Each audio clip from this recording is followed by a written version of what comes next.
في عالمنا السريع ده تحويل الفلوس بين البنوك كان دايما قصة طويلة بتاخد وقت ومجهود. النهاردة هنشوف ازاي تطبيق واحد بس قدر يغير اللعبة دي تماما في مصر.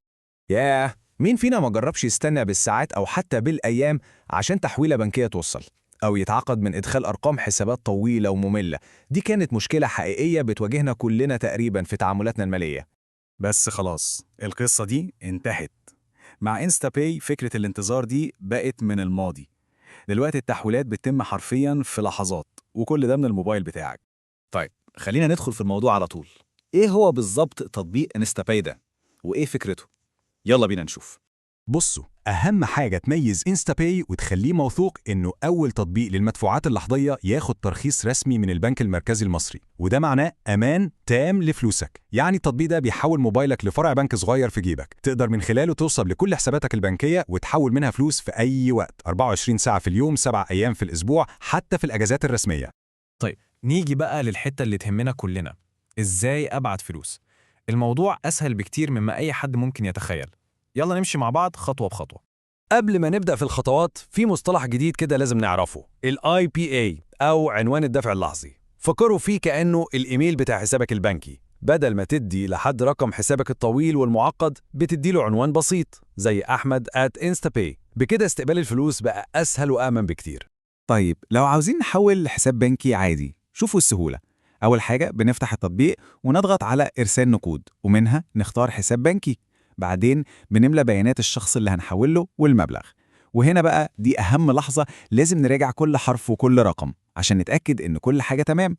آخر خطوة بندخل الرقم السري بتاعنا ال IPN PIN، ومبروك الفلوس وصلت في ثواني. والحلو في انستا باي انه مش بيجبرك على طريقه واحده، لا ده بيديك اختيارات كتير. يعني غير الحساب البنكي ممكن نحول للايبا اللي لسه متكلمين عنه، او على طول لرقم موبايل اي حد عنده انستا باي، او لاي محفظه الكترونيه، او حتى لبطاقه زي كروت ميزه، يعني مرونه كامله. طيب اي خدمه ماليه في الدنيا لازم يكون ليها شويه قواعد وحدود، ومهم قوي نكون عارفينها عشان ما نقعش في اي مشاكل ونستخدم التطبيق صح. انستا باي بيدي لنا مساحة كويسة في التحويلات، بس في حدود. نبدأ بأول رقم 70,000 جنيه. ده أقصى مبلغ ممكن نحوله في المرة الواحدة أو في التحويلة الواحدة. طيب وفي اليوم كله؟ الحد الأقصى بيزيد ويوصل ل 120,000 جنيه، وده بيكون لكل بنك لوحده مربوط على التطبيق. ولو بصينا على الشهر كله فالحد الأقصى بيوصل لرقم كبير وهو 400 ألف جنيه، وبرضه ده لكل بنك مربوط على حسابك.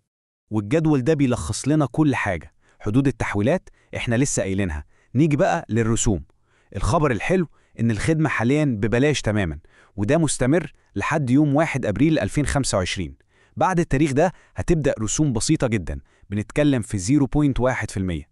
والأهم من كده إن مهما كان المبلغ اللي منحوله كبير، أقصى رسوم ممكن تتخصم هي 20 جنيه بس، وحتى الاستعلام عن الرصيد أول 10 مرات في الشهر مجاناً.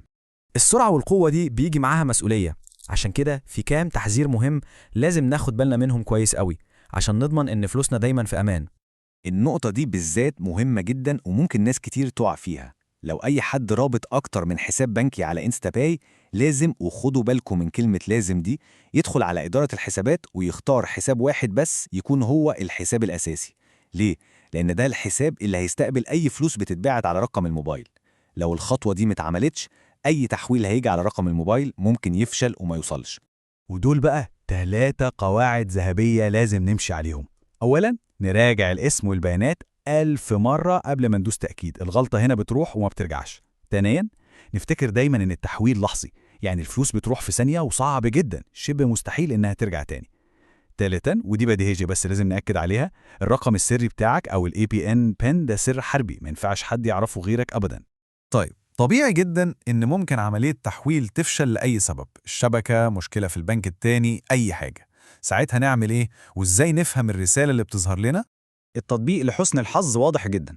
أي عملية بيكون ليها واحدة من 3 حالات، يا إما ناجحة ودي خلاص الفلوس وصلت ومبروك، يا إما مرفوضة ودي معناه إن العملية فشلت والفلوس هترجع حسابك في دقائق بالكتير، ما تقلقش خالص. والحالة الثالثة هي قيد التنفيذ، ودي معناها إننا مستنيين رد من البنك التاني، ومفروض الحالة دي تتغير قريب، يا بنجاح يا برافو. في الآخر انستا باي ده مش مجرد تطبيق، ده تغيير حقيقي في طريقة تعاملنا مع الفلوس في مصر. وده بيخلينا نسأل سؤال مهم، لما الفلوس بقت بتتحرك بالسرعة والسهولة دي، يا ترى ده هيغير إزاي طريقة تفكيرنا في المصاريف والادخار وحتى الاستثمار في المستقبل. سؤال مهم فعلا وكلنا محتاجين نفكر فيه.